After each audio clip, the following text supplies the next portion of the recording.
I'm Croy Goldie, and today we're going to be having Simon Goldsmith on Chewin the Fat with a Cat. Hey, this is my show, not yours. Get out of here. For God's sake, I've already had to give you your own segment.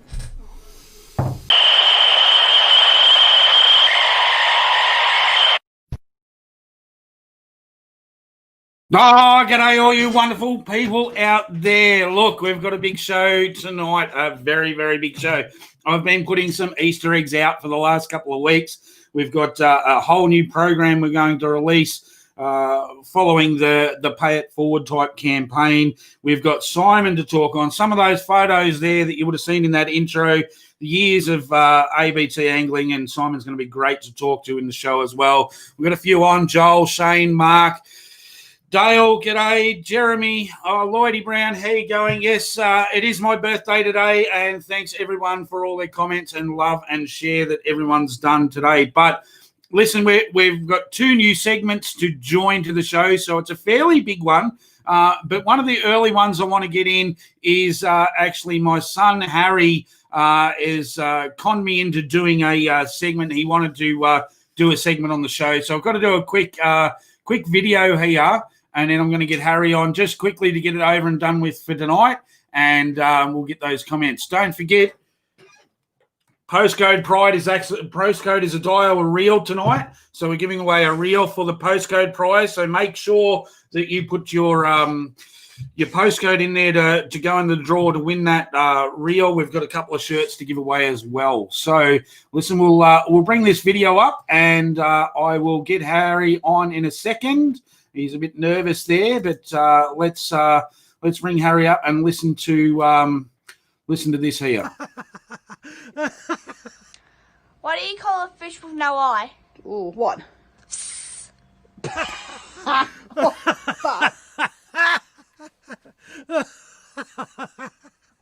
But when you go on your next fishing trip, I reckon you should play some really good music. What do you reckon you should play? Something catchy. Oh, boom, boom.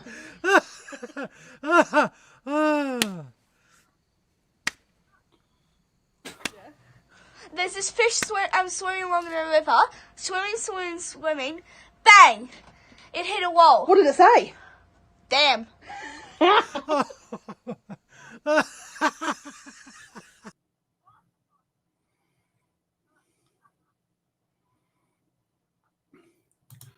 All right, there we go. We have a joke segment. It's going to be Harry's joke of the week. Please post them in the comments. Send them through in private messages or whatever. I'm going to get him on really quick. Let's bring him onto the screen. He's got one joke for us tonight. G'day, Harry. How you going? Can you hear me, mate?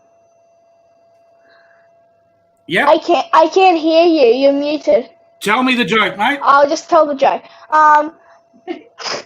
Make sure you put in the comments for the joke. This is the joke for the episode. I got a new fishing rod the other day for my brother.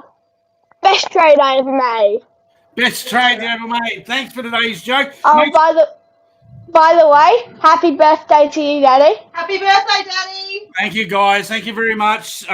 Look, mate, that was well done. We'll get some more jokes for you next week. Make sure you comment and send Harry through jokes for next week. Out for now, mate. Talk to you later on. All right, there we go. So, yep, that's all right. We're going to make sure that I get this all right. Now, we'll get rid of that one. And we're going to bring two gentlemen in here, and I'll explain why we have two on the show. So we will bring both in. So there we go. We have Brad Ritchie from Bluefin Boats, and we have Simon Goldsmith of Daiwa DNS Media, and formerly 14 years with ABT. So g'day, gentlemen. Hello, mate. How are we all? Yeah, good. Thank you, Simon. As I said, we've advertised tonight's show that it was all about you, but we've got to drop in this one with Brad, and we've got a little program that we need to announce tonight. So I want to leave you on the screen so you know what it's all about as well, mate. We don't want you to miss out. But yeah, look, I've got a lot that I want to discover on the ABT side of things, and what you're doing in your role now, and a bit of I suppose COVID conversation as well. So stick with us. But now, Brad, you've come on board with me just over 12 months ago as a personal sponsor of mine. But we've known each other for a few years now. You know, I bought a few boats for the Yellow Belly comp at Boondooma when I was manager up there, and we had them as prizes up there. I was lucky enough to purchase the Bluefin Wildcat Pro off Bill and Cindy after they won it in the Bass Nation Teams Grand Final. Love that. You did some extras on that for me. But we've been talking over this whole COVID period of some sort of program to add to the Pay It Forward, and I was calling it the Pay It Forward on steroids sort of campaign. But listen, you've come on board and you've supported me again with this program. So it's a bit of a program between ourselves, and so I don't stuff it up, I've actually got me notes here, and people will be able to see this in the comments later on. I'll be able to put them in the comments and feed it. But I have just a short little video that I want to play first, and I'll bring this up on the screen. So we've got 4 ways. So down the bottom there, you'll see Allocraft Brand Ambassador Apprenticeship Program. This will be a group on Facebook, so you'll be able to go in if you choose to and join the group. And we've got a little video here, so I'm going to bring this video up if I can get this all done right and bring it up on the screen. I'll make this solo. Look at my beautiful boat there. All right, so this video goes for 2 minutes, so it's about the new program. So I'm just going to drop this video in there, and we'll let it play for the next 2 minutes.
And look at that. After all of that hard work we did, we had some audio issues there.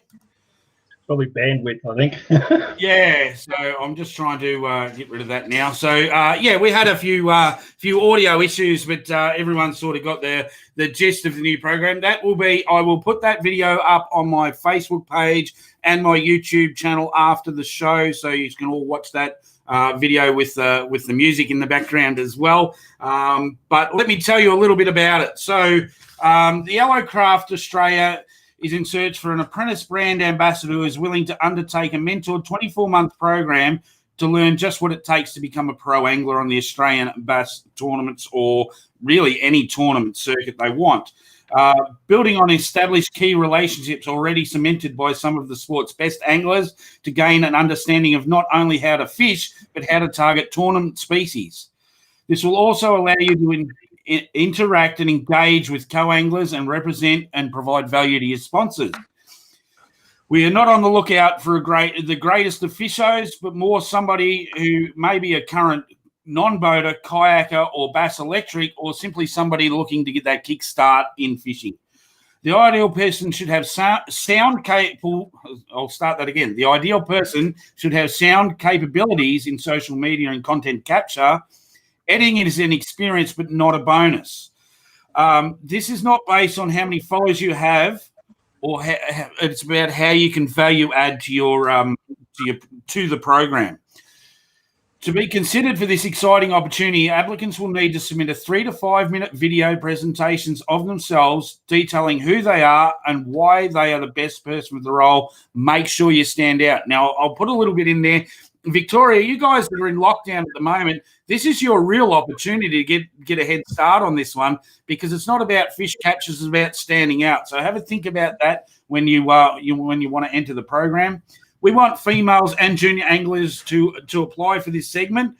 It's an area of the sport we hope to increase engagement in future years. It's important that the potential winner has the capability to travel and attend tournaments. Of course, we need them to go to tournaments, and that's all part of the ambassador program. Applicants will need to load to the group, which I'll put up in the comments later on. Like the Bluefin Boats Facebook page, Koreastan Fishing Facebook page, Instagram Bluefin_boats, and Instagram Koreas_dam_fishing.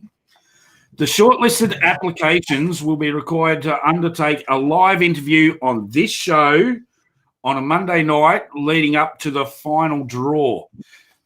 Allocraft Australia is going to, and this is big, guys. I can't state how big this really is. This is huge. Allocraft Australia are going to be providing a J45 full-spec boat to the successful applicant, in addition to a 24-month mentoring program with me. So not only do you get the boat to use, when you get selected as the winner of the program, you get the boat to use for 2 years, but you get mentoring with me and all of my mates. If I can't attend the comp and one of my mates is there, I will set them up as your mentor for that weekend. This is an opportunity that has never been done in Australia before, and we're hoping we get blown away with the entries. All right. Obviously, entries only to Australia, because we have got American people that get on the show and watch. We have people from all over the place. So it's only for Australian residents. Shortlist interviews will commence on Monday, the 19th of October, and the winner will be announced on Monday, the 21st of December. Should an applicant not be in the position to take up the program, we will choose another winner. And this is not a prize draw. The final applicant has to use the product for the duration of the agreement and then have the opportunity to maybe go on to bigger and better things after the 2 years. So that's my spiel. Brad, tell us a little bit from your end why you're getting involved with this, and amazingly giving people the head start that we really all would have loved. I would have loved it 10 years ago. Wouldn't we all?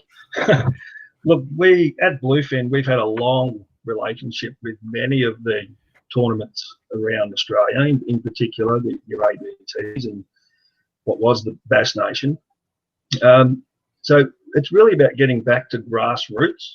That's where we believe is the next up and comer. So when you brought this Pay It Forward program, I thought, well, how can we do something that's absolutely spectacular? So we've got this brand, Allocraft, that is huge overseas. It's new here in Australia. We've got plenty of expansions to the range coming in 2021. So it's a product that we really want to get out there. So if we can get some young superstar that we can get out on the water and get into these tournaments and create the content, we're just giving back. And pretty much what it's all about is our ability to give back and keep the sport going. Oh, look, giving back is that's just amazing what you've offered up. The 455. I've got some photos of it here for the people that are interested. We'll bring this up here, and I'll put it onto full screen. So this is the boat here that they will get to use for their first 2 years of tournament fishing. And I've got another photo here. So you can see this boat is basically tournament ready. It will be a full boat motor trailer package for you to use to go to comps. And it is a lovely boat that'll basically, we've set this up. Allocraft, it is so customizable that it can be used across every platform in Australia. I think the cod guys will love it down here with the rivers and the real snaggy areas. I think the bass guys will, the electric guys and that will be, all over this program because it is going to be perfect for the electric series. But it's still a boat that will be very competitive in the scene of the bass circuit as well. Or for guys that want to fish brim, it'll be perfect for that as well. Yeah, let's face it, getting into the tournament scene costs dollars. So why should that be a hindrance if we can put something together where a young bloke or a young girl can get into a tournament scene ready to rock and roll? That's only beneficial to the sport, I believe. We all started out in cleaned out tinnies. We hear something a fair bit special. Yeah, and this is a special. Tell us, it's the first in the world in the how you can customize these boats. Tell us a little bit about the customization of the boat, mate. Well, basically, the inside of the boat can be anything you want, and it can all be done by yourself or at the dealership. So you start out with a basic hull, and you can turn it into, a tournament boat or a estuary boat with a side console, tiller steer, and it's all fundamentally interchangeable. So that's a world first, and we patented that technology. And look, I've been in the Allocraft. I've been in the Bass Pro, which is behind me here for 12 months, and I'm a convert. I was a fiberglass boy before we talked, and mate, I have not missed the fiberglass. I'm loving the new boat. These boats are just an amazing little package. But it's not, when I say little package, it's not a little package. You're talking 4.55 meters long, rated up to around a 60 horsepower motor, aren't they? Yeah, that's right. That's right. So it'll get along, do everything you need it to do. Yep. And it will do it well, live wells, everything else, everything you need for the tournament circuit. So we're obviously putting this out there tonight. This is the opening of the program. You can go onto Facebook at any time and search for the group. It's Allocraft Brand Ambassadors Apprenticeship. You'll have to be approved to go on the group with you, and then put your video up. So we're not leaving it as a page where everyone can just go and like it. So make sure that you share Bluefin Boats for us, because they've given us this opportunity, and let's start from scratch. Bo, you don't have to be 20, mate. I know that you should be putting in for this one. He's put a question in there. And, yeah, get in there and get your videos done and make sure you stand out. Think about your content. Think about what you're going to be put up. Ring your mates. Do whatever. But you need to stand out. You want to be the guy that wins this program, because there is nothing else like it running in Australia. Right. So before we cross over and talk to our main man, Simon, is there anything you'd like to add, Brad, that I may have forgotten tonight so far? I guess people just need to, we get sponsorship requests almost every other day, whether it's someone looking for a boat sponsorship, and generally they're looking for a free boat, or it could be, advertising or television programs, and it's quite expensive marketing. So I think people need to, when they're putting these videos together, like you said, they need to stand out, because who knows how many applications we're going to receive. I've got a tip that it's going to be a lot. So to make that top 10, you're going to have to put the effort in. Yeah, I think the effort is there. The reward will come from your effort, but don't just talk the talk. Make sure you can walk the walk. We need you to put the effort in, get the program up, and then make sure that once it gets out there and we start to put it out on our social media platforms, that you share that information around. So we obviously. We need, and I've talked about this over the last couple of weeks. We look for return on investment. We want advertising out there for you, Brad. We want advertising out there for everyone involved.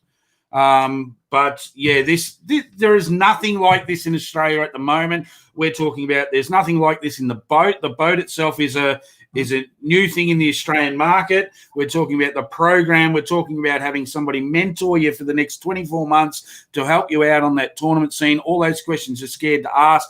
We have hundreds of people watch this show and still have people there that are too scared to ask a question. So to have a mentor there will be nothing better than that, I would think, to get you started in the tournament scene. And it doesn't have to be bass. It can be brim. It could be cod. It could be yellow belly. It could be whatever you want, can't it?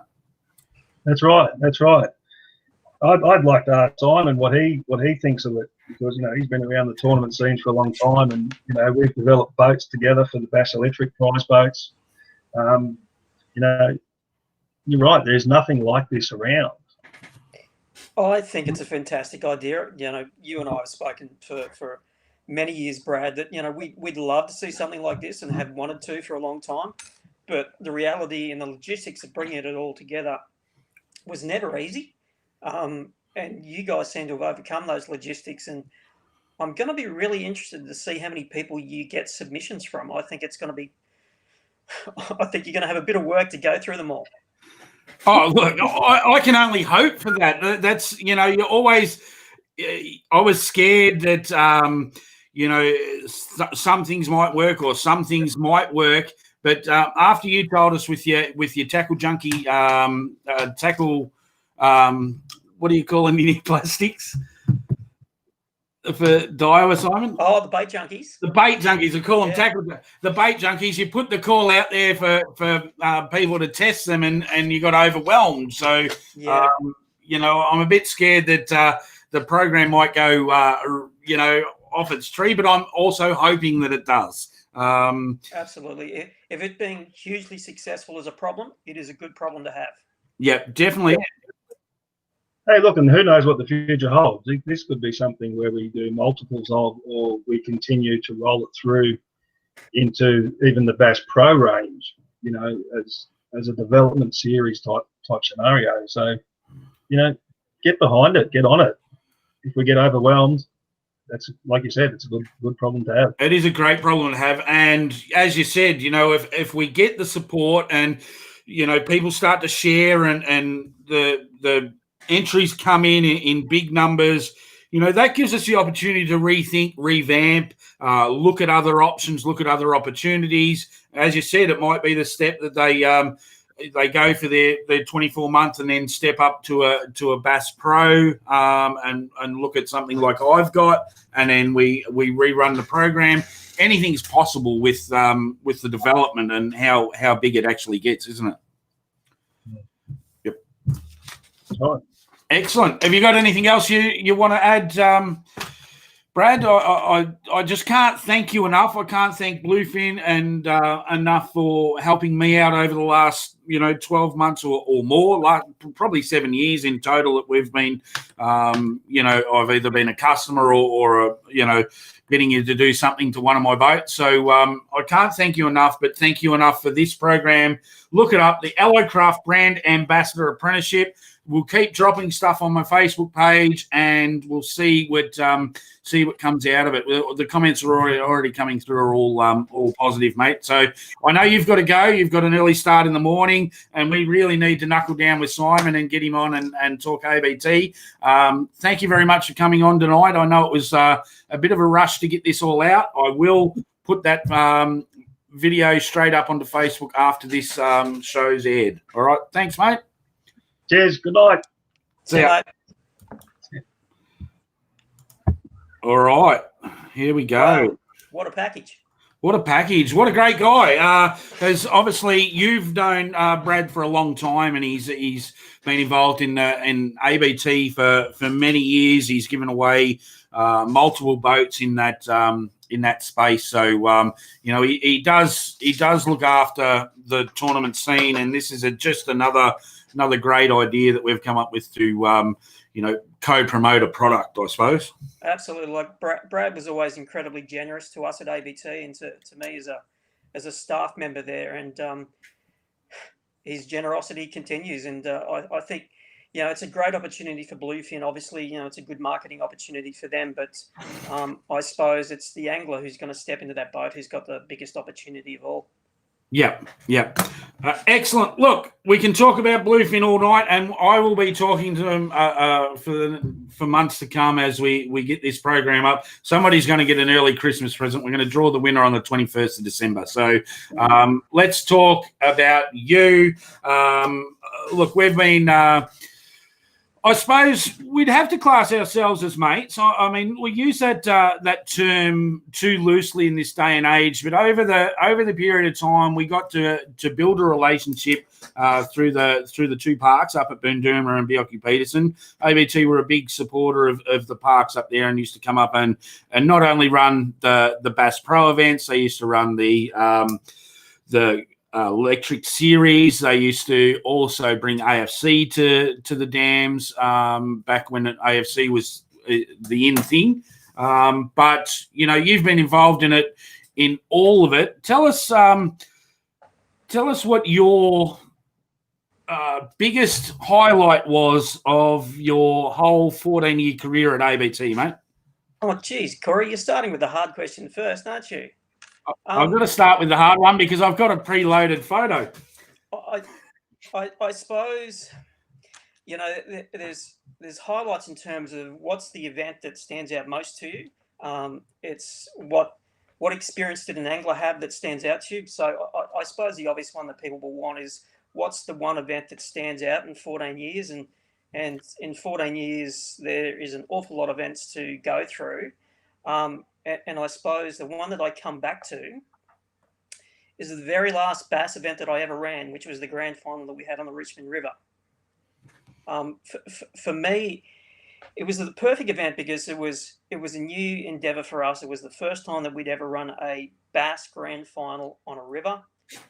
We'd only been running bass events on rivers for a couple of years, so it was still very new and fresh.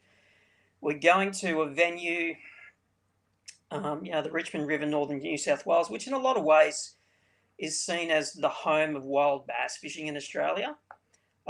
So, it was special for that. And it was also special too because we were going to the hometown of a guy who'd done a lot for ABT, Joey Urquhart. If you're ever going to bet on anybody on that river, it was Joey. He was feeling confident going into the events. He had a good first day. That second bag, the bag that he brought in on the Saturday afternoon session, was the one that really elevated him. And to win a grand final, you need to do something special, and he did it on that afternoon. And I remember sitting at his place on the Saturday night having dinner. Him and his good wife, Prude, actually had cooked tacos for the night. So I'm there busy editing the video to get it up straight away. And the video that I was editing was Joey catching that big fish off the snag. And for those who saw the video, you remember the moment and the passion. So, going to Richmond, it was about Joey, his home waterway, the expectation that he would do so well. And, of course, he brought his A game, but there was somebody else who brought their A game just a little bit better. And of course, that was Brian Everingham. Yep, and Ebo ended up walking away with the prize in the end. But one of the best photos I've seen in tournament fishing for a long, long time was taken at that event. And I'm going to bring it up on the screen here, and let's bring it up as a solo so everyone can see the amount of passion in this photo. Tell us about that moment right there. So you've got three different emotions there. You've got me pumped because this is such a close event and the drama is just, it's oozing from everywhere. Brian can't believe what's gone down, and right there that's the moment where Joey had his heart broken. Unbelievable photo, and as you said, there is so much varied emotion in that photo. It is one of the better photos I've seen on the tournament circuit. So I sort of preempted that might be your yeah, and and that's the clear favourite. And you asked me that question again in another 14 years' time, and I think I will come back to that very event because it had so many things. We had chat. From memory, I think we'd had water through the system in the lead up, or we had rain the night before. I remember getting out onto the river and doing some Facebook Live on the Sunday. I wanted to catch up with those guys who were in contention. It poured rain. Guys had got them. Some didn't. We knew it was going to come down to the wire. It was the event that had absolutely everything and the nail-biting finish. Look, I love that system. I really, really do. If you're ever up that way to have a bass fish, go through, check it out, and fish midweek. It's just insane to get away from the dams. It was such a good ending to a great event. It had everything. That whole event had everything. So that's really cool that we were on the same page for that one.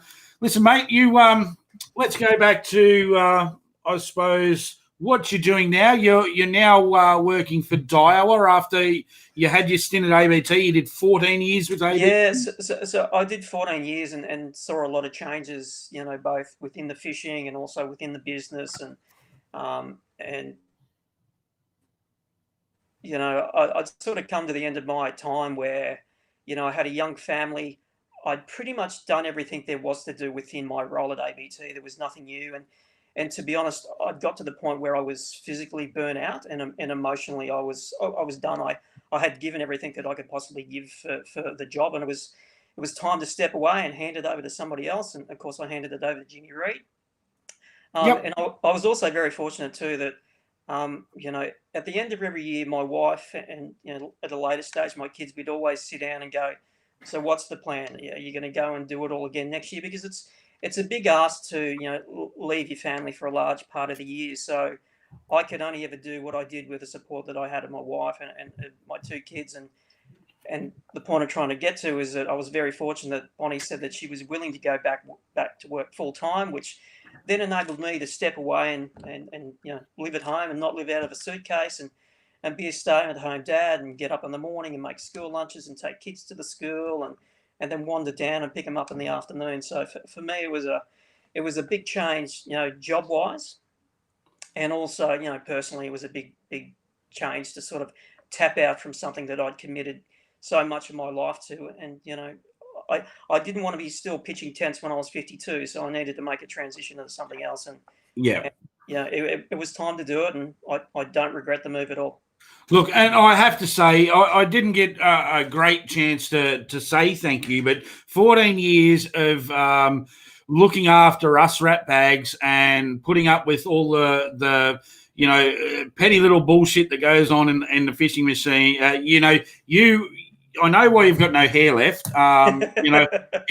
It would have been a bit of a struggle, and I can't thank you enough for the time and sacrifice that you put in for 14 years running these comps. You weren't one of these guys that went out and fished the comp and run it. You just ran the comp to the best that you could run them. You run a really, really tight ship. You had the ability, I said this the other day to somebody, you had the innate ability to be friendly with everyone, but you were like a football coach in the sense that everyone knew that they didn't even try and put a rule over you or try and fake you out, because they knew that you just followed the rules. It's black and white. There's no grey area. End of story. But you had the ability to do both. You had the ability to pull people up at the same time as be friendly. And I really appreciated that with what you were able to do in that sense, mate. Thank you, mate. And I appreciate that. It's always interesting to see how people perceive who you are and what you do. So your perception of me was exactly, the type of, this was me as a tournament director that I tried to create. I wanted to be somebody who was approachable for the most part, as much as I could be. I've always been told that I don't smile enough, so that scares some people. But I was always conscious that I had a job to do, and that was to run a tournament that was fair, and that there was no BS, and everybody knew exactly what they got. Not everybody would have perhaps liked the decisions I made at times, but ultimately I always tried to make sure the decision I made was the right one, as per the rules and as per the way that we are meant to do things when it comes to running tournaments.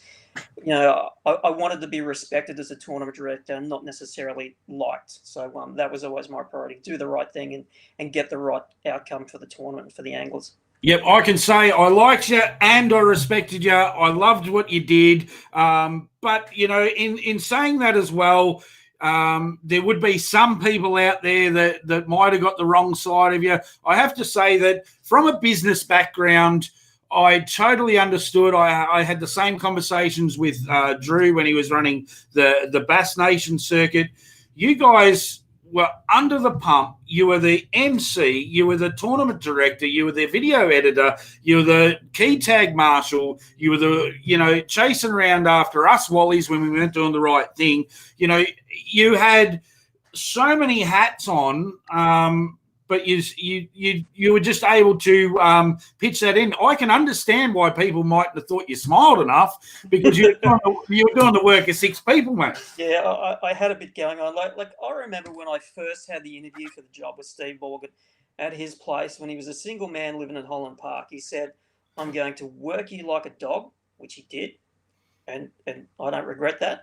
And he said, "I'm going to give you one of the most diverse jobs that you will ever find," and that was exactly it. Yeah. And I thoroughly enjoyed getting my teeth into, tournament directing. For me, it was a bit like I have a show to put on. This is my opportunity, because, the anglers, they get to go out and they get to do their performance on the water as an angler and stuff like that. For a competitive person like me, I never got to do that. So for me, it was about creating an event, a good event where anglers could come along, have a good experience, drive home on a Sunday night, 11 o'clock at night in the dark, driving home because they got to start the work next day, and think that was a great event. I can't wait to do it in a month's time. So, that was always my priority.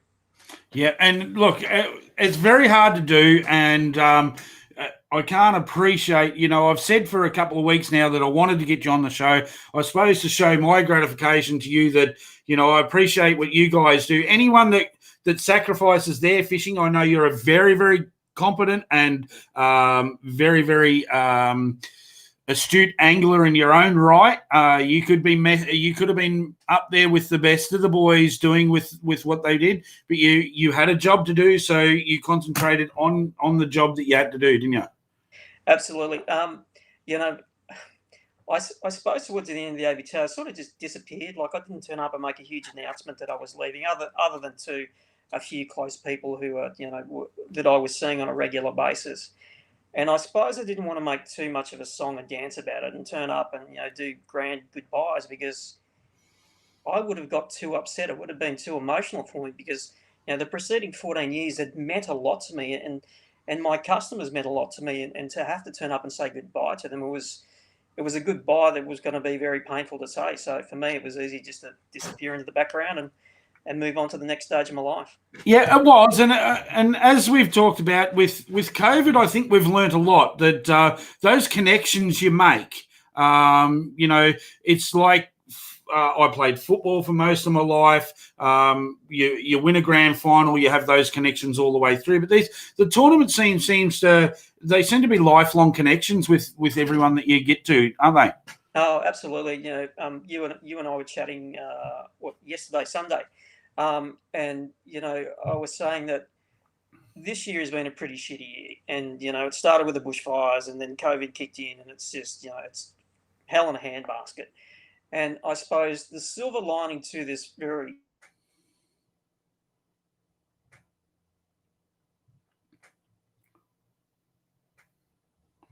I don't know if we've...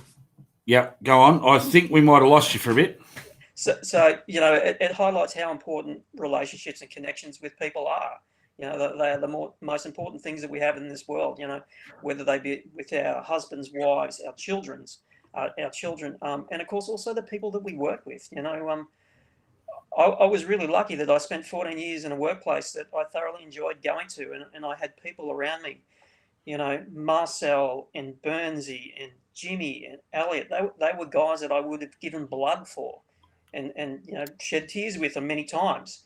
And likewise the anglers that I dealt with over 14 years.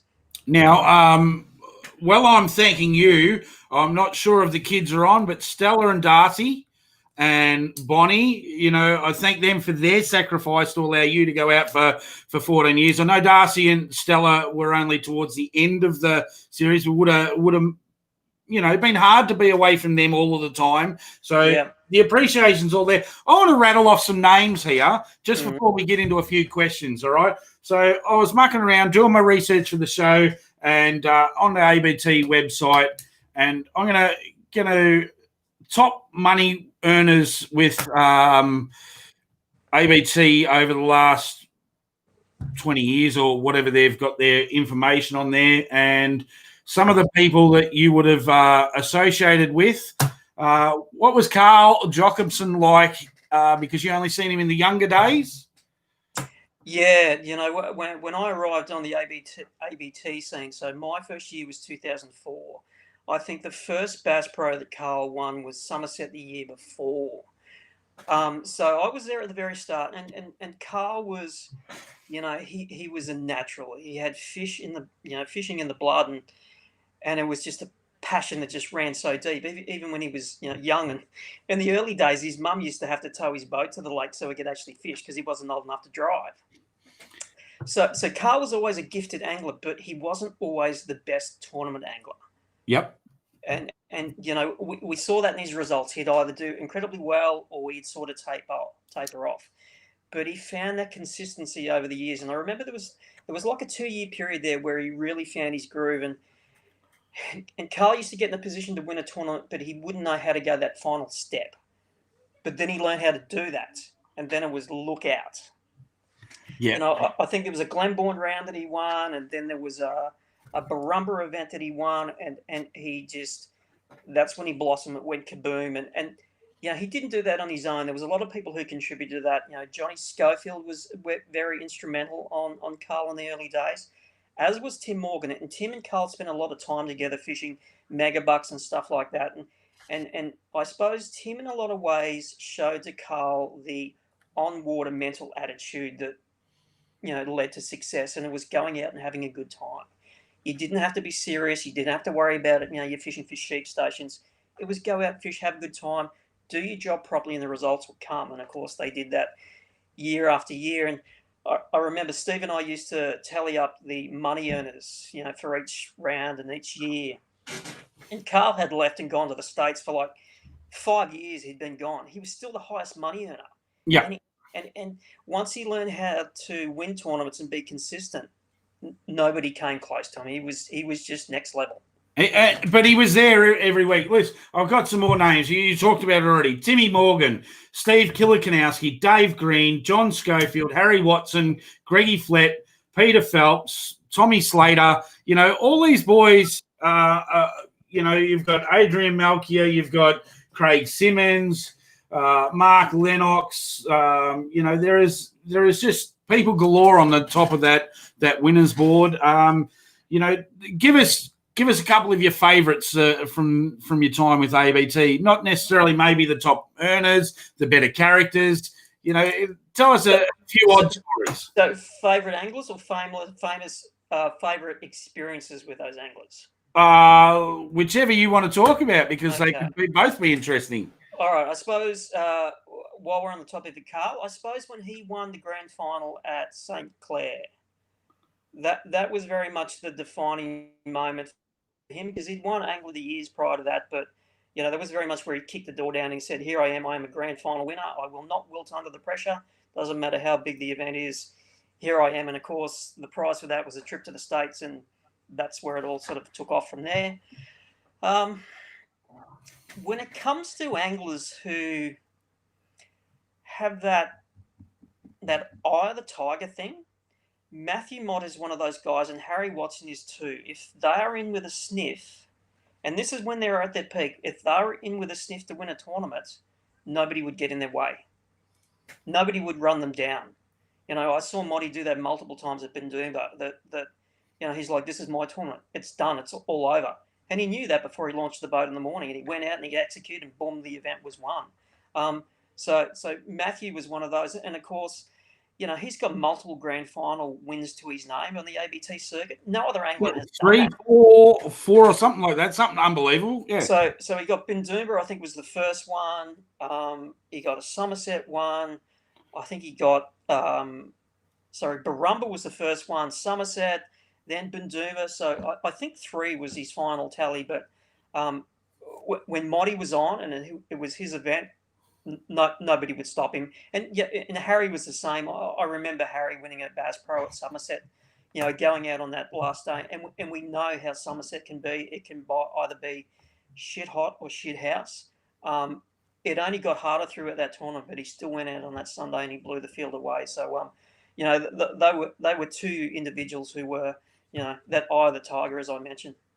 Yeah, and I suppose both of them you would equate to, Tiger Woods. Once they put that red Guernsey on the last day or the last 18 holes, as Tiger used to back in their day, they were just unstoppable in that sense. But do you were they who was able to handle the pressure the best? I mean, Motty and Harry were both guns in their own rights, but they love to lead and they love to be the front runner. Who was that? Yeah. Who was that pressure guy? I straight up in my time in the sport would think Killer. But you give us your thoughts. Yeah, see, I wouldn't necessarily say that of Killer. Like I ran many events where Killer was in contention to win, but he didn't quite get the job done. Yep. Of course, towards the end of my time at ABT, there were a few events there where he did win, but I remember a patch there, in the middle where, like, Killer, this is your event to win, but he just couldn't get the job done. But in terms of consistent, he was very consistent. You're always handing him a check at the presentation, and he was always there in the rankings. So and that's why he had multiple Angler of the Year titles and stuff like that. Yep. All right, we've got a couple of questions here. One from a young fella here. It's quite a long question, but I'll bring it up because this young fella you'll know very well because he did try and help you out whenever he was there, Anthony Melchior. He said he loved running the water tanks and being the key tag man for you at so many comps, Simon. Hats off to you. You're an absolute legend, mate. So Anthony is probably, I'd love to say that if there was a draft, like the AFL or NRL draft, Anthony would be the number 1 draft pick at the moment for me, looking at the next couple of years tournament fishing, because he's now at the age where he can go and do it himself. Anthony is a perfect example of one of the things that I'm probably most proud of ABT is that, Anthony used to turn up with his mum and dad. And I remember having this great photo of a bunch of fishing grommets sitting on the side of my X16 while you guys were out fishing, and there was him and there was a few others. And these were regulars, kids of the anglers. And I'm like, this guy's going to do well. And he never seemed to lose his passion for fishing. So to see him evolve, and he's not a kid anymore. He's a grown man, and to see him evolve as a person, because he's got a great mum and dad, and also evolve into a great angler who still loves the sport. That's I'd like to think that I and all the other people who are at ABT events had a positive influence on Anthony and other anglers like him. So it's great to see them involved in the sport still. Yeah, brilliant young man. He's got the world ahead of him. Let's go with here we go. Previous guest on the show, Westy. Simon, can you tell us about the time at Split Yard? I have no idea what he's talking about. All right. Well, yes, I do actually. So this was a Good Friday many years ago. This is before I had kids, I think. I'd always wanted to fish Split Yard, and for those who don't know what Split Yard is, it's a little hydro lake that sits just above the range at Wivenhoe, and they drop the water out into Wivenhoe. It generates power, blah, blah, blah. Anyway, they stock it with fish, but it's fenced off and you're not allowed to go in there. You get caught in there, you get booted out, and you get a fine and stuff like that. really good fishing, you can't fish it. I always wanted to go there. Charles was what's probably described as a serial pest when it came to fishing matters. So if there was anybody who was going to get me in illegally, it was Westy, and he did do that, and he got me fish. However, we also did have to sit in the bush for 45 minutes while the fat security guard in his white shirt stood at the bottom of the mountain waiting for us to come down. But of course, he wasn't going to walk up the mountain, and we weren't going to give up where we were. So we sat there and eventually disappeared, and we went back to catching fish. So that is the rundown on Split Yard, and I've never been back since. And you wouldn't go back without Westy. All right, another previous guest on the show, Adrian Wilson. So, Mr. Goldsmith, before I become a concreter, I wanted to be a journo. So here's my hard-hitting question. Who was your most liked Bass Electric angler, and who is your most disliked Bass Pro angler? Most liked Bass Electric angler. I don't think there was one that I liked more than any. Good answer. That's you know, I never got to go to the electric events much at all because, in my day, we got people to run them for us. The only time I really got to meet the guys was when we do the convention at the end of the year. And the spiel that I'd always use to the guys was, I'm looking forward to this event because it's the only time I get to see you guys. So let's have a great weekend and let's go and kick some ass.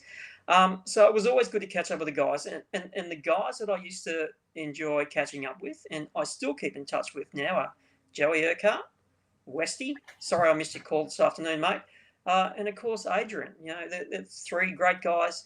And they're three guys that were incredibly passionate about the series. And for me, that was always important. Guys that were invested in the sport and believed in what we did and what we were doing, and were willing to do whatever they had to keep the sport and the series going. And they were three individuals that did that. So they're probably the three standouts when it comes to the electric series. Now, as to Bass Pro anglers, who did I not like? Well, it wouldn't be very professional to say who I didn't like, would it? No, you can't, because that just goes against all of the raving that we've just done to say that you're always level and straight down the line. There was some people, like, I'd do the event briefing and I'd get to the end and I'd say, guys, do you have any questions? Was there anything you didn't understand? There's always, you're like, okay, I know who's going to put their hand up. And I'm not saying this because I don't like this individual. It's because I always knew what he was like, and that was Dave Welfare. Dave was one of those guys that I reckon he used to like to poke me with a stick to go, I'm going to keep him on his toes and ask him some questions. So I love Dave. He was great value. But, yeah, I'm not going to dish any dirt on people I didn't like. No, and Dave, previous guest on the show as well, he just said, Dave, he had that sense of humour. He was always up to mischief. He was if there was a chance that he could get into mischief, he'd do it, but then he'd disown from it. He was able to to do the old baby eyes, not me. I can remember at Boondooma when I'm running the caravan park, and Dave Welfare was up in the camp kitchen dancing on the tables to loud music at about midnight. And I had to go and tell him to shut up, and people are trying to sleep. Yes, he did that, and mate of mine, Paddy O'Dowd, had to drive because he was staying at the bunkhouse up the top. So Paddy drove him up the top to drop him off at the bunkhouse to go to bed. Dave opened the door of the car and rolled down the hill about 200 metres, took skin off elbows and whatnot. But nobody ever found about that. He was long sleeve shirts, and he was able to cover it up. So Dave, yes, he would get into trouble, but he was able to never really claim it. Nobody. Dave got up to a lot of naughty things at ABT events, and because before he started doing bass events and yellow belly events, he used to do brim events, and I vaguely remember having drinks with him at the Nicholson Hotel on the Sunday night. So the tournament had been won. It was the grand final at Gippsland Lakes that Slick won, Chris Wright won, and I remember there was myself, Ian Miller, and of course Dave. And I have vague recollections, but we were staying in the cabins right next door. So yeah, wherever there was alcohol, there was generally Dave welfare.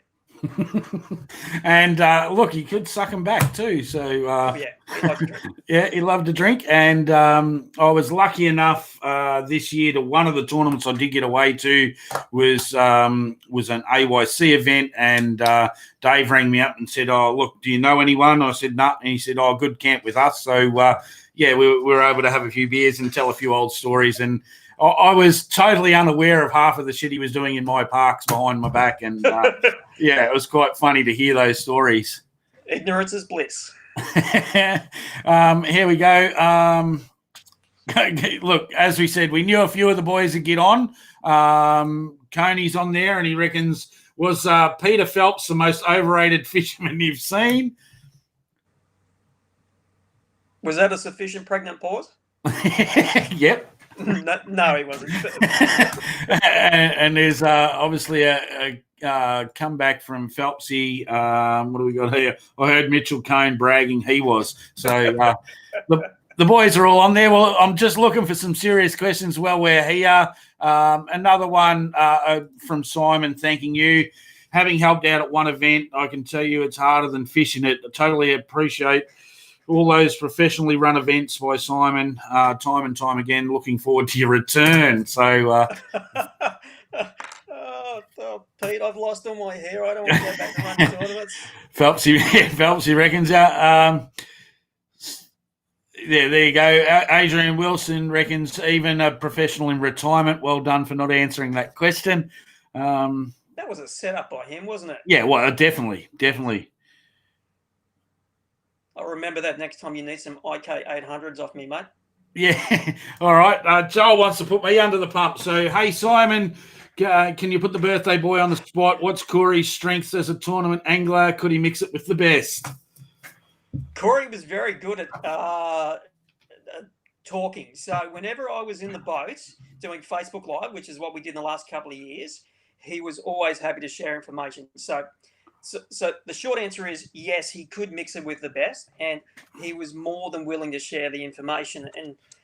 And you know, in the industry that I was in, and before I started running tournaments, I used to write articles and stuff like that. So for me, it was about communicating fishing to people, and I always valued the tournament anglers we had who were willing to communicate what they did, not only to me, but to the folks who were watching the sport. And whether that was on the weigh-in stage, when we were dropping the fish on the scales, or whether it was doing Facebook Live in those last couple of years when I was at ABT, for the guys who were willing to share information, I had no time for secret squirrels. The motto that the Steve stamped on ABT in '99 when it started, "Who shares wins," it was always relevant. It's still relevant now.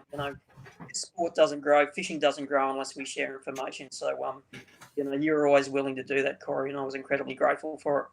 Yep, and I'm a true believer. And Morgo, he started something before it was even popular in Australia, and I believed it. As a park operator as well, I shared any information to customers so they could get onto a fish. It benefited me in multiple ways to give out that information. And I had a really bad experience early on in the piece when I first got into tournaments many years ago. And was unable to get some information to help me along from certain so-called tournament anglers, and it really put a sour taste in my mouth, and I left the sport for 5 or 6 years, and then sort of come back into it. So, who shares wins. It's about sharing. This is what this show is about, to get people on and share those, those great moments and whatnot as well. So thanks for putting me under the pump too, Joel. And Corey, you probably touched on something there that I've been so focused on the highlights of my time at ABT. It wasn't beer and Skittles all the time. There was plenty of times where you're like, oh, this is shit. And there was a few instances, and I used to get this information third hand, and it was generally about non-boaters who had stepped into the sport and they'd had a bad experience with their pairing with a boater. And for the most part, all the boaters that we had were incredibly good and very generous. But occasionally you'd hear non-boaters that have a really bad experience, and that'd be it. You wouldn't see them again. I'm like, that's not good. We've empowered you to give this angler a good experience, and you've burnt them, and now we've lost them from the sport. It's like, shame on you for what you've done to them. Yeah, and there was officially no ruling on how you treated the co-boater, and it was a small minority, but we can lose really good people out of any sport from situations like that, and I'm glad, and that's why I was never against the shared weight scenario. I was never against anyone trying to improve the sport, to keep these people in the sport. How many of these guys just drop off over a period of time because of bad experiences? We don't want that in the sport. Definitely don't want that in sport. No. And the topic that I've had this conversation with many people over many, many years, that one of the things that made me sad was that we seem to have trouble retaining people within the sport. And I think what used to happen is people would discover it, either flicking a magazine or seeing AFC, or a mate takes them fishing, and they go from dabbling a little bit to they're all in. And in many ways, I think they OD in it and they just get burnt out. They're like, oh, I've had my fill. I don't need this anymore, which was really sad, because they were anglers who were incredibly successful. They offered a lot to the sport, and as a company at ABT, it was a big loss to lose these individuals as customers. So we had a tendency to burn people out, and I think a lot of that sort of, what it can be like when you find something that you really, really enjoy. You can go too hard at it. Yep. And you OD in it, and then you're like, oh, I don't need any more. I need a break. So it can be hard to pump the brakes sometimes. Yeah, and look, totally agree. And I think sometimes we don't sell the program enough of how hard it actually is. You see, social media makes everything easy and content easy, but it is a very expensive sport. It's a sport that you want to get into, but you get into so fast. I went from a co-boater to a pro in a season. I went out and purchased boats. I went out and did all this stuff, and I could see that, if I wasn't in the situation that I was in, where I could get time off to go to comps and whatnot, you had to take leave from work, or you had a family. Very, very hard to do.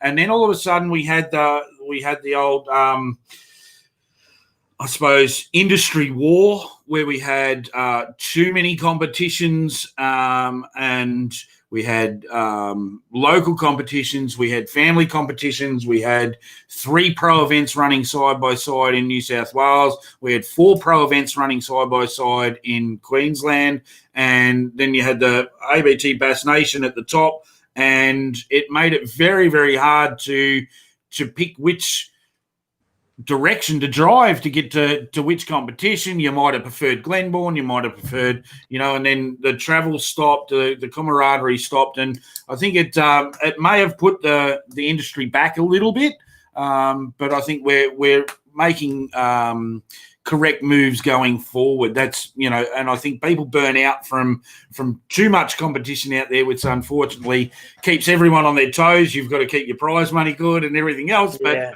it has that reverse effect at the back end of the field.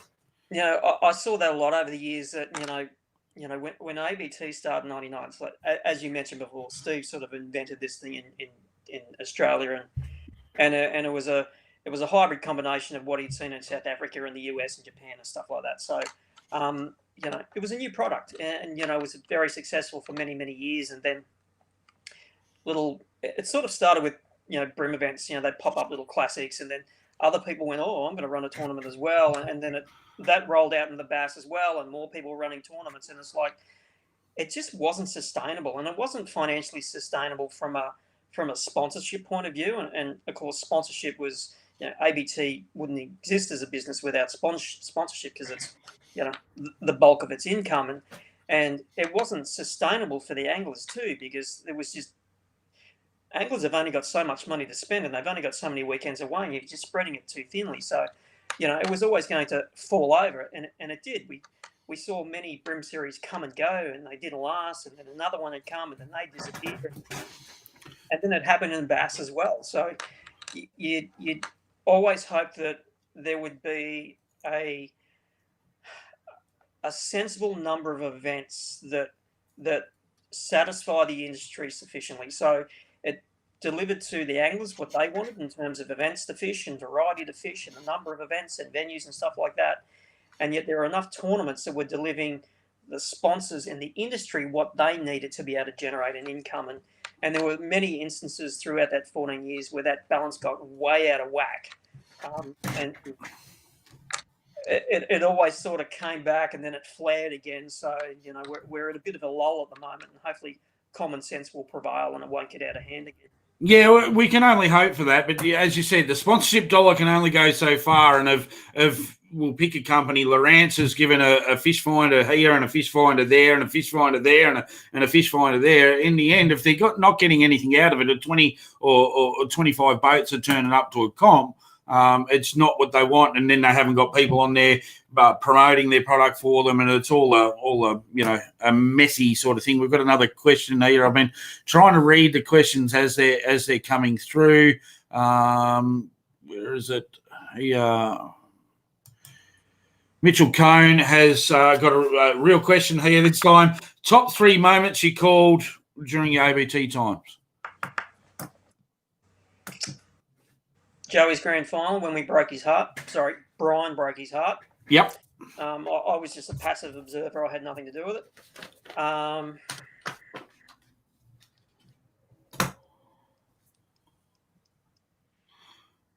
While you're thinking about that, I'll add another question from the guru, Liam himself as well, that might help you answer that, your 3 favourite memories. So it might be moments or memories, it might be a total, not even a tournament thing. It might have been, an after grand final drinks you had with, Harry Watson. Who knows? Liam is probably present in one of my strongest memories at ABT, especially when it comes to Brim Grand Finals. Of course, he won the Brim Grand Final at the Clarence at Yamba, and his wife was there. And in a lot of ways, Liam was a dark horse in that event. It's like we weren't looking at him to win. We were looking at other guys. And then he brought that big bag on that last day, and he announced himself as a contender when it came to winning tournaments. And he won the biggest one there was on the Brim circuit. So Liam's grand final was definitely a special one. Perhaps the first grand final that I was ever present at was a Brim Grand Final at Foster. And, of course, that's where Timmy Morgan finally won a Brim Grand Final. They're 2 of the grand finals that stand out in my mind. When it comes to bass, Timmy winning the Bass Grand Final at Glenbourne, and probably the thing that stands out most about that Bass Grand Final at Glenbourne was not so much the grand final itself, because the grand final itself finished on a Saturday afternoon, and then on the Sunday we did an extra event, which was our Sunday shootout for a trip to the States. And remember, I think we started with a full field, and then we busted it down, and the last session was, I think we had 6 anglers. And Glenbourne turned it on in terms of pear-shaped. The weather was atrocious. And it was one of those moments as a tournament director where I'm standing there going, please get back and get back safe.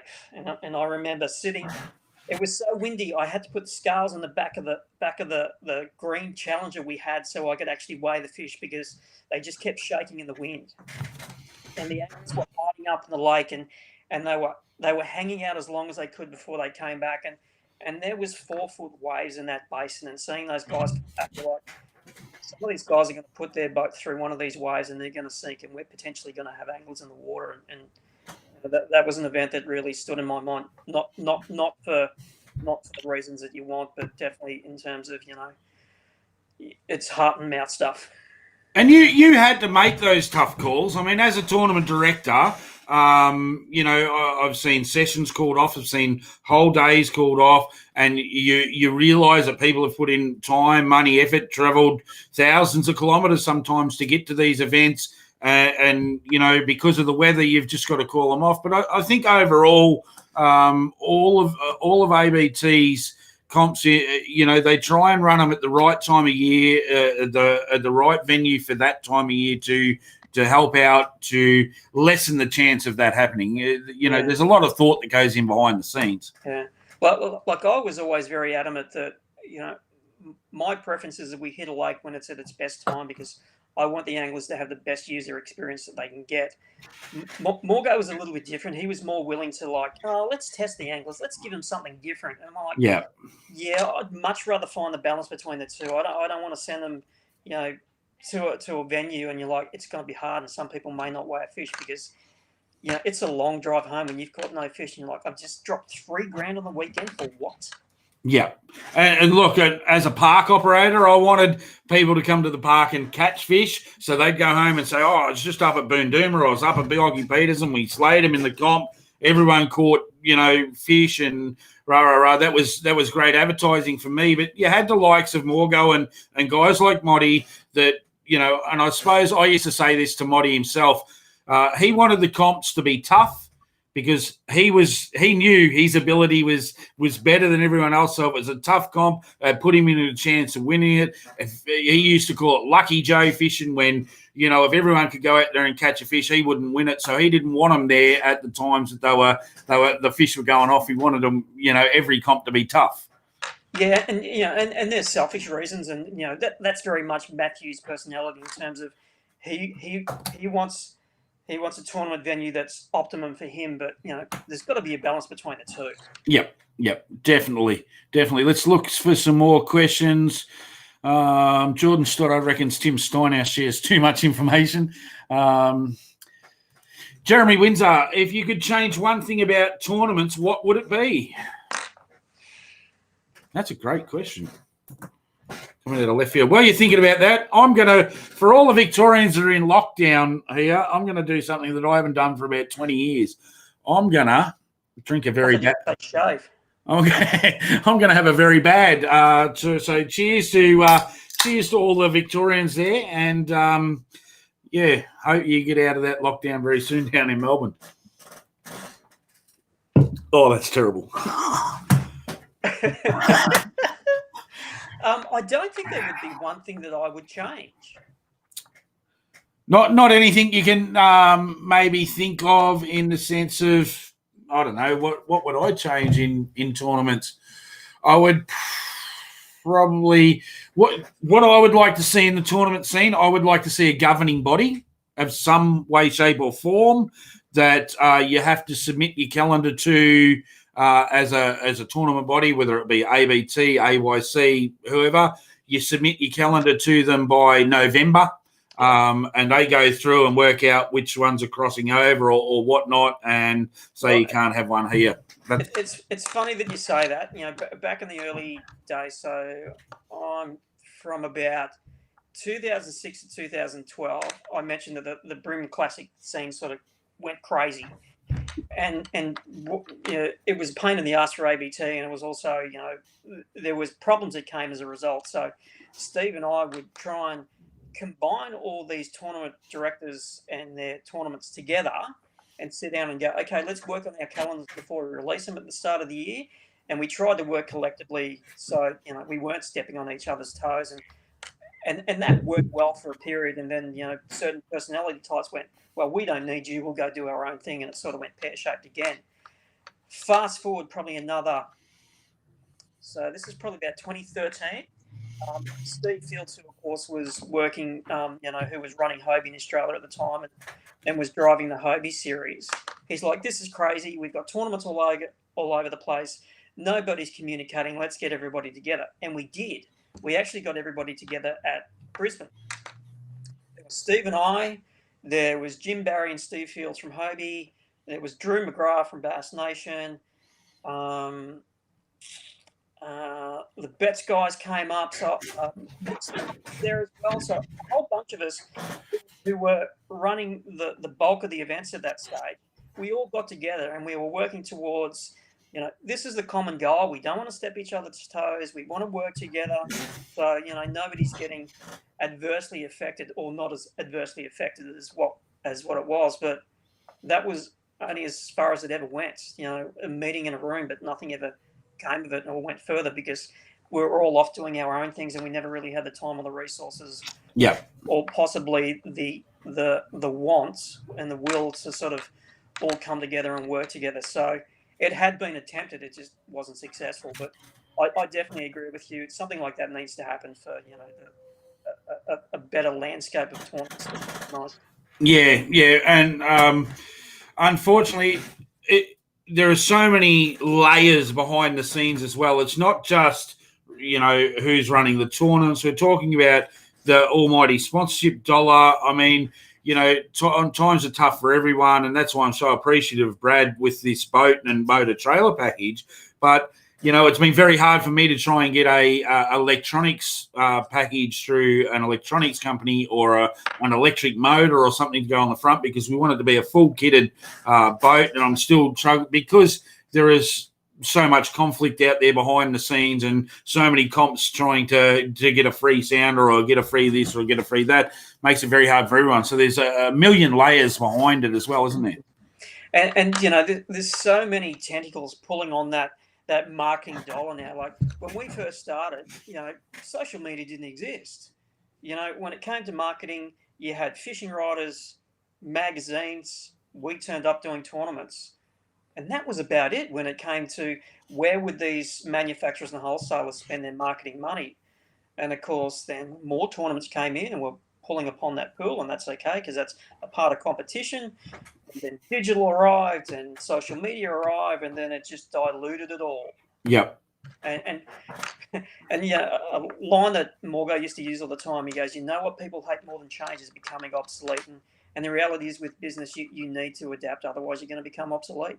Yep, that's no truer word has been said. That's great advice.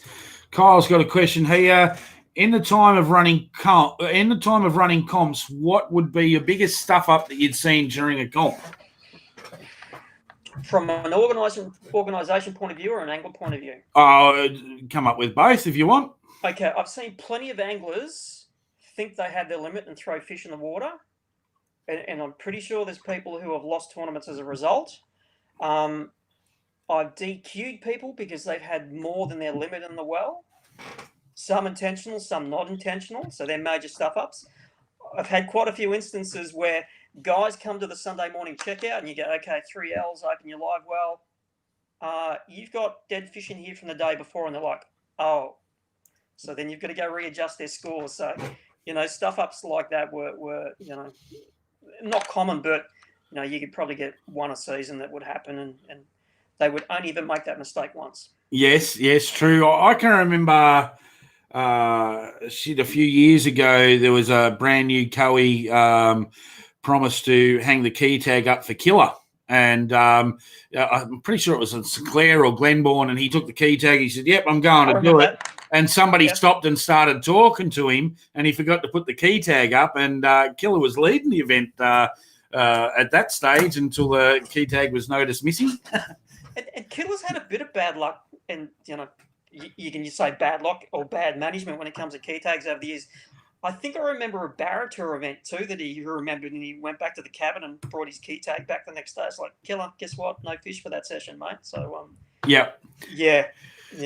I can remember Mick Johnson doing it at Kenya in the Oz Open. He caught a massive bag, biggest sack of the whole event up there, and basically he had the biggest bass of the event in his bag at that time too. And he was sitting there on the bank talking to a few of us, and everyone saying, "How'd you go?" Yeah, I did all right. Yeah, I did all right. And then they key tag 22 is not on the board. You've got a penalty. And Mick's just looked down and he's gone, oh. So he dropped the money for big bass. He got the penalty, missed fish. Yeah, it's easy to do if you stop and talk. So what the question is always, what's the first thing you do when you get back? Put the key tag on. Exactly. There's nothing else you do beforehand. Speaking of stuff-ups, I do remember one, and this was at my first ever bass event that I ran, which was at Glenbourne in 2004. So this was the year after Timmy slayed them when they had that deep bite at Glenbourne in March. And we'd come down from Queensland. Another angler who'd come down from Queensland was Craig Simmons. And, of course, Simo didn't take into consideration daylight savings time. So Simo turns up an hour after the weigh and going, where is everybody? Like, dude, they've been and gone. You're on Queensland time. And only Simo would do something like that too. And we used to get caught out too, because I remember there was a period where we used to run brim events in Victoria, and it would coincide where we'd swap daylight savings. We were either going on or going off. And they changed the time on a Saturday night. So you'd drum into the guys at the briefing on the Friday night. Don't forget, daylight savings changes on Friday. Don't rely on your phone swapping over because you may get bit. Set a normal clock. There'd always be one or two who'd get caught out and they'd turn up late. Yeah, of course. Look, I've seen some pearlers, and talking about what you were saying before, first thing to do when you get back is hang the key tag up. I used to always make sure if I wasn't doing it, I watched my co-biter hang it on the board. I never left without them seeing them hang on the board. But the same thing with hooking up your boat and hooking up your trailer. Don't talk to anyone. Don't talk to anyone when you're putting your boat on, because I don't know, especially with running caravan parks, I'd seen it from the socialies a lot, but I had seen it at tournaments too, where they've hooked everything up but haven't actually clipped it down. The boat goes to come on, the towel comes off at the front, and you're only holding on by the chain. I've seen that a couple of times in comps. Yeah, I've seen a few people do it. I remember we were running a Bass Pro at Bundoomba, and not Bundoomba, Barumba.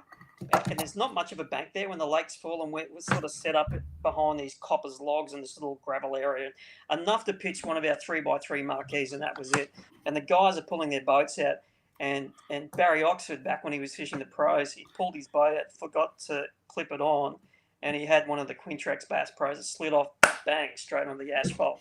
Didn't completely fall down, sort of propped on the trailer, and of course he had to winch it back on. Yeah. There was another one where, when Killer bought Mike Connolly's old X16, George, and I think it was the first time he'd had it, or Mike had done some work to it, and he'd sprayed silicon spray on the carpet skids, and of course Killer didn't clip on, and this was a BP on that stick ramp on the eastern side.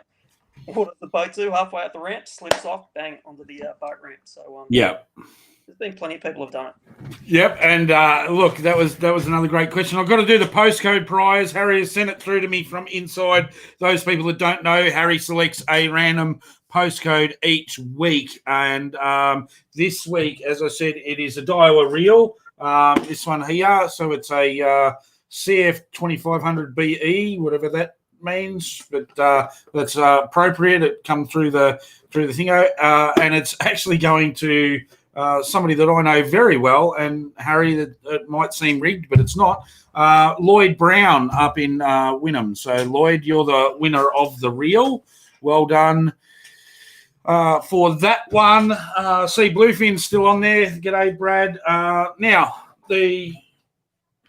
I have my new apparel out. So, the Chewin the Fat tees, the Corey's Dam fishing caps, the fishing shirt are all out. So part of the Pay It Forward campaign, all of my older tournament shirts, I'm just going to start giving them away to anyone that wants one. So if you want a 2XL fishing shirt, write it in the comments. I'll go through the comments after the show. The first person to say they want it can have that one. So are they washed or unwashed? They're washed at the moment. I haven't been allowed to go fishing, so they're washed. And for anyone that would like a large Sludgies Lures T-shirt, first one to put in the comments they want that, they can have that one as well. So I'll post them out. So Lloyd, you got the reel, and I've got 2 shirts up for grabs as well. Let's go through, see if we've got some more questions. All right, and look, a relevant one here, and this one from Bluefin, so we'll put it up because they're a great now sponsor of the show. For those looking to get into tournament fishing, what's the best piece of advice to be successful? Okay, if you're starting off, the best place that you can start is fish tournaments. And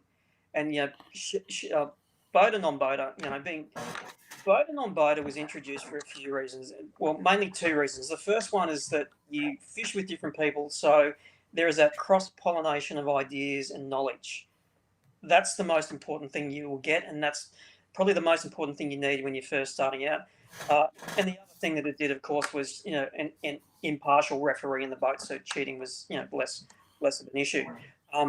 So if you want to get into tournament fishing, don't sit on the sidelines and sort of watch weigh-ins and all that stuff. Just enter the damn tournament and come and do it, and don't be afraid to ask questions. Shoot people's ears off. That if they tell you to get stuff, go speak to somebody else. Just ask questions and go in with an open mind. Look, I 40 and Matty Langford hate me saying this because they both run a business which involves chartering people on the dams.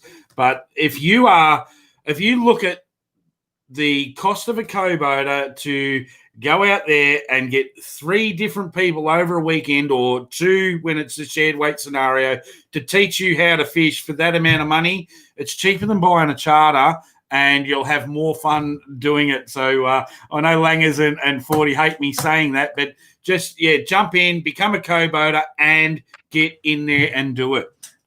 And one of the other things that I can recommend too, if you want to get better at anything in life, especially sports, you get better at it by doing it and repeatedly doing it again and again and again. So you want to spend as much time on the water as you can with a rod in your hand. And when it comes to, because tournament angling, there's the mechanical side of it in terms of, how do I work my spinnerbait and stuff like that. So you want to practice your techniques, and when you get a good bite, like Somerset, for example, over the last 2 months, go out there, spend as much time as you can there, learn how to work spoons, make hay while the sun shines, master that technique, and then stow it away for when you're going to need it in the future.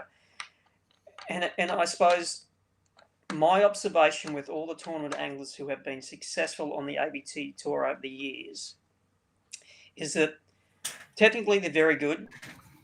They tie knots, they throw baits really well, their bait selection is spot on. You know what makes them really good? It's what's up here. It's those analytical thinking anglers who are the best. It's your Carl Jochimsons, your Steve Morgans, guys who are constantly analysing what they do. Why the fish are biting? Why aren't they biting?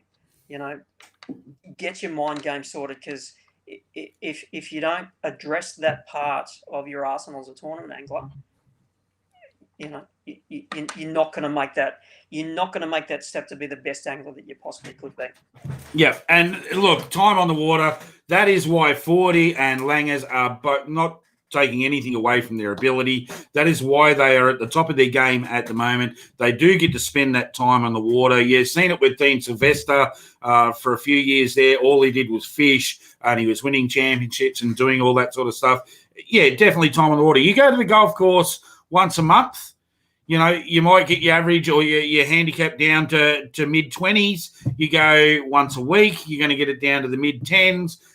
You go every day, you're going to get it down to, playing off scratch. So it is definitely a time on the water. But one thing that I'll go on to a little bit more that we've had brought up on the show a few times, that the guys that actually do more than just fishing, the hunters and the country boys that can read clouds, wind, atmosphere, tend to adapt quicker to the situation than the boys that don't concentrate on it. I was out. I can remember co-boating with Moddy one day, and we were at Boondooma, which is obviously his home dam, and he's gone. We were catching fish, 35, 36 centimetre bass, and he's, this is all right. But he said, we need to go around here. And I'm like, why move? We're catching fish. And he said, the wind's just changed. He said, this bank's going to shut down. We need to find another bank. And I'm like, oh, really? And, the guys that can read that can do so much. And, some of those little hints and tips that, people like yourself will be able to put into this mentoringship program that we're going to run and get people up to speed as quickly as possible. So I'm going to look through here and see who I found. Lloydie Brown, thank you very much. I will place that back into the Pay It Forward campaign. I do appreciate that donation back.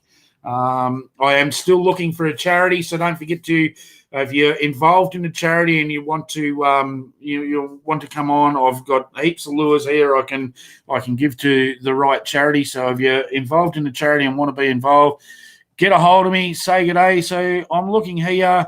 I think Anthony Malkia has put in for the white shirt. So, Anthony, if you can send me your details and I'll post you up the white shirt. And I'm looking at Jeremy Windsor, I believe, is the first one for the fishing shirt. So, Jeremy, I'll send that one through. And look, I've got plenty of them there to give away. So, Bo, you said you want to put one in a frame. I'll send one up to you as well, mate. So, send me your details and I will get that done for you. That's awesome. Let's go back to the questions. What have we got? Matthew Wales, what have we got here? I should read these questions before I click it up. It scares me. Fishing should be all about having fun and helping each other out, then a few beers after and a laugh. I don't disagree with that, Matthew, but I tend to definitely not like this. I would prefer a nice Scotch or bourbon. And Matthew makes a very valid point, and you know, I used to. I'm a bit of one for phrases and sort of mottos that, you know, and I suppose I use them to provide a bit of clarity in situations to sort of, you know, highlight the point I'm trying to make. You know, I used to mention this all the time that at ABT events when things used to get serious and there was heavy competition, I'm like, just remember why we are here and why we do this. We do it because we're going fishing and we're having fun. And that is at the core of why we do this. And if you're not having fun, maybe you need to have a little look at why you're not having fun. Yep. Yeah, look within. And it is like anything. You know, it doesn't matter what sport you follow or what sport you do. You're doing it for a reason. You're doing it for the love of doing it, and you should be enjoying it. And those guys that aren't enjoying it, you need to look within and say, why am I not enjoying it? I do agree with that. A lovely example of that was I couldn't go to, I think it was Wivenhoe, and, you know, Maddie and I have a great relationship, Maddie Langford, and I can remember sending him a text message on the Saturday night and saying, "Oh, how'd you go? You know, what's happened?" Because there was no internet for the live weigh-in and whatnot. And he said, "Oh, I had a shit day, Corey. You know, it's the first one I've had in a long time. Did it a bit tough." And I'm like, "Well, you know, all you got to do is put the red shirt on, do the Tiger Woods, go out there and win it tomorrow." And you know, it's what he does. He does that without me having to say it. He's able to just click the switch and go, okay, that was a bad session. He has this motto that every fish he's going to catch, every cast he's going to catch a fish on. So he concentrates that hard that you start talking in the boat and he's just in that zone. Every fish is a possibility. And if you're not concentrating, talking to the guy at the back of the boat, you know, you lose that fish. So, but he's able to just switch a bad day into a good day with attitude alone. And that's such a admirable ability that you can do that. And not everybody can do it, but you know, all that noise, you know, I've dropped the fish, I'm not going to get another bite, I'm not going to catch him back. All that stuff comes in, and the really good anglers, they can shut that out and they're just focusing on what they're doing and ignore all that external stuff. Yeah. Two anglers, you know, Timmy was very successful on the bass and brim scene before I arrived at ABT, and I'd had a little bit to do with Timmy, but, you know, never very closely. And once I started working with ABT, I spent a lot of time with him and of course, his wife, Ariana. And Tim was, you know, even if he'd lost a tournament, he was like, yeah, that's okay.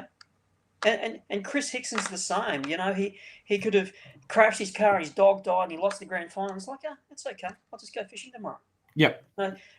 Their ability to focus on what's really important is, you know, it's very admirable, and it's something that I'm not always guilty of being able to do at times. That, you know, sometimes you just, you know, like, I agree. I'm a dead set shocker.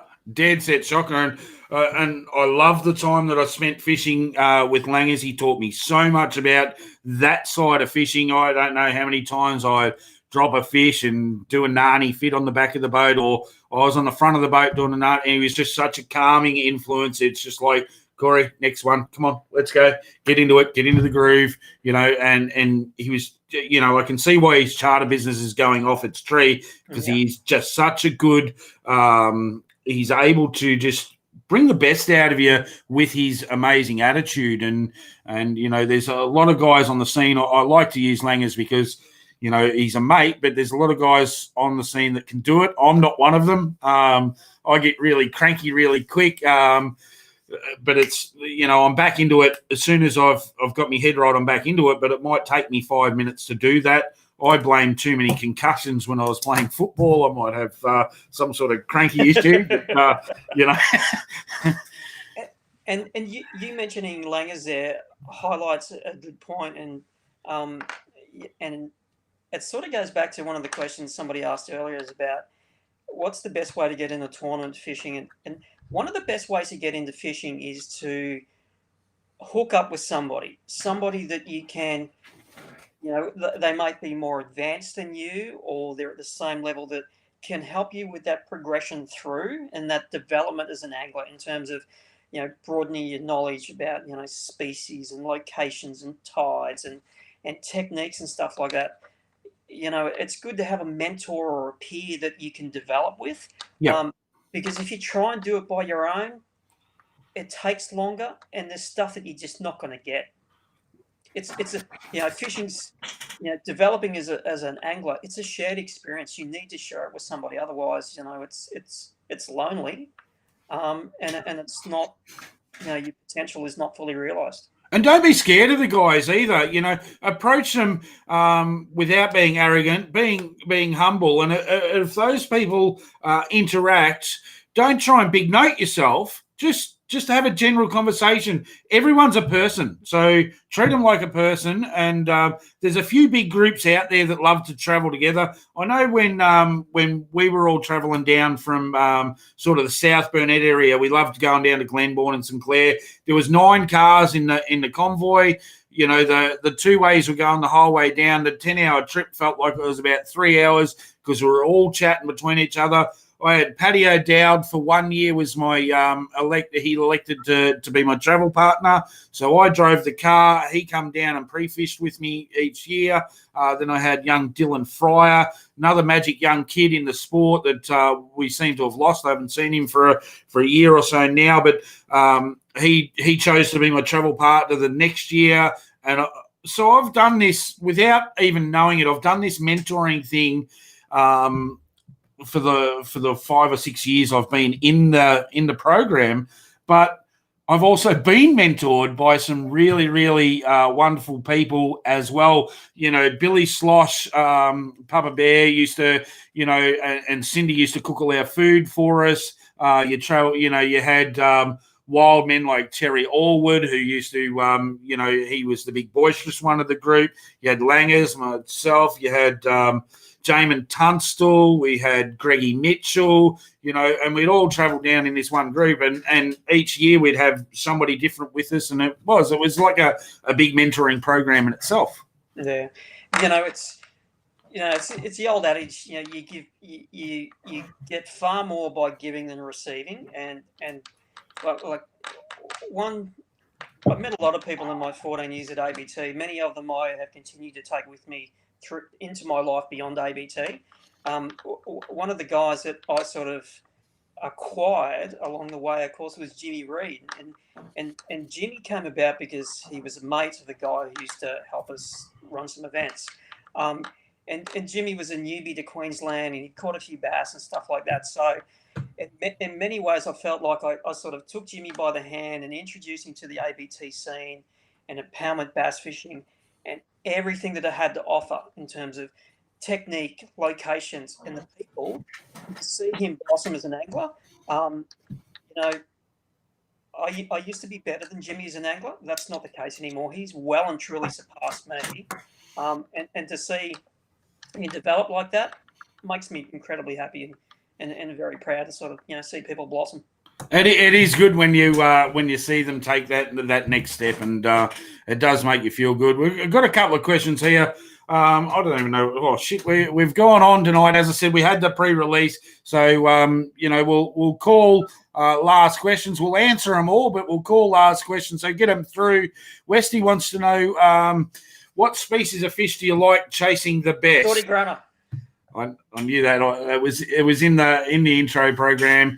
You love your sooties. I didn't know much about them, I suppose, until I got involved with yourself and then watching Coney and Langers have a really good couple of sessions up there in the recent AFCs. Why are you loving sooties the most? The analogy I've used with sooty grunners, and I've used it. I've not a lot, but I've done a little bit of filming in the past with sooties as a species, both in the impoundments and in the lakes. And I used to say they're a bit like the Tassie devil. They're hyper little critters, and I love power fishing. I joke that I like to fish the edge. If the water is too deep that I can't touch it with my rod tip, it is too deep and I don't want to fish it. I can go to Youngler Dam and I can fish the edge for 3 days straight, throwing reaction baits and get bit and have a whale of a time. And there are species that like to eat the baits and the techniques that I throw. So it's a match made in heaven. Yep, excellent. And Jordan Stoddard wants to know wild sooties or Youngler? See, I lived in Townsville for 2 years, so 2000 and 2001 I lived up there, and I remember there was a 9-month period where I never took my boat out of the shed, and I would just drive up. I used to get topographical maps from the local map shop, and you'd look at the map and go, that spot looks good, and you go for a drive for the day, and you get up and you just walk a creek, and I fell in love with that stuff. It was just, it's for me, it's like soul fishing. It's you, a pair of shoes, a backpack, a rod, and a Plano stowaway full of baits. And you're sight casting to sooties. Granted, they're not big ones in the wild generally, up around the Hinchinbrook area. Gin clear water and water that deep. If I had one last fishing trip before I died, it would probably be chasing wild sooties. Yep, excellent. Let's go through Lane Furling. G'day, Lane. He wants to know chicken crimpies or barbecue shapes. I'm more a cheese and bacon kind of guy. Cheese and bacon. I do not care for chicken crimpies, and I hate barbecue shapes. You know what I hate most about them is that dust that you get on the end of your fingers. That you can't even lick off. It just sticks. It just really annoys me, OCD-wise. Yeah, that's it, OCD. Hey, listen, before, just get your last questions in. We will cover as many as we can. The shirt, we're giving one to Jeremy, one of the fishing shirts. So, Jeremy, send me through a PM to my damn fishing page. Anthony for the white shirt. Bo, I'll donate you a shirt because you're going to put one in a frame. And Lloydie Brown won the postcode prize. And he's donated it back to the Pay It Forward. So let's look at Mick Johnson reckons Vegemite. So yeah, Simon, look, I do, I have to say that I wasn't bullshitting before. I do thank you for, all of your time that you put into, 14 years is a long time in any job, but one that takes you away from your family for long periods of time. You're living out of a suitcase. You're getting no pats on the back. You're putting up with us dickhead fishermen for long periods of time and all the antics that we get up to. I really loved your work and loved what you did. And, with Bonnie, Stella, Darcy, and yourself, I wish you all the best in the future with everything that you do. And thank you very much for coming on the show, mate. My pleasure. Initially, when I went to uni as a mature age and I did an associate diploma in marine resources and a bachelor in science in protected area management. So I finished that in 2003. I got offered a job to go work for ABT. I'm like, cool, I will do that for 12 months and then I will go do my postgrad that I was offered. 14 years later, I was still there. So for me, that was testament to how much the job meant to me and the sport meant to me, and the anglers meant to me. So yeah, it was. You don't hang around for that long and endure what you do in 14 years if you don't enjoy it and value where you are. No, I agree totally. And my father used to always say that if you love your job, you never work another day for the rest of your life. So I totally agree with that. I'd like to thank you. I'd like to thank everyone for their questions, everyone for getting on tonight. I will drop the Allocraft brand ambassador apprenticeship links into the comments for later on after I go live. Look it up on Facebook. But this is, to me, going to be a game changer. Thank Brad from Bluefin for the donation of the boat to the program. I'm looking forward to doing it. I'm looking forward to being somebody's mentor. I'm really looking forward to getting out of lockdown. To all the Victorians out there, cheers up, guys. I've even drank your shit beer. So I'll just add one more thing. As I mentioned, I didn't get to say my goodbyes when I left ABT. Yep. To everybody that I dealt with over the years, thank you very much for making a enjoyable 14 years. Most of it was enjoyable. There were some painful parts, but that's life. Thank you very much. I'll carry you guys in my memories forever. Stay in contact, mate. Be good. And, we've been on for a long time now. People want to go to bed. Just hang in there. I'm going to stop the live stream and we will go on to have a little bit of a chat off air. But don't forget, Bluefin, get on, like their page, share it, send us a video. I'm hoping to see requests come through tonight. So thanks all.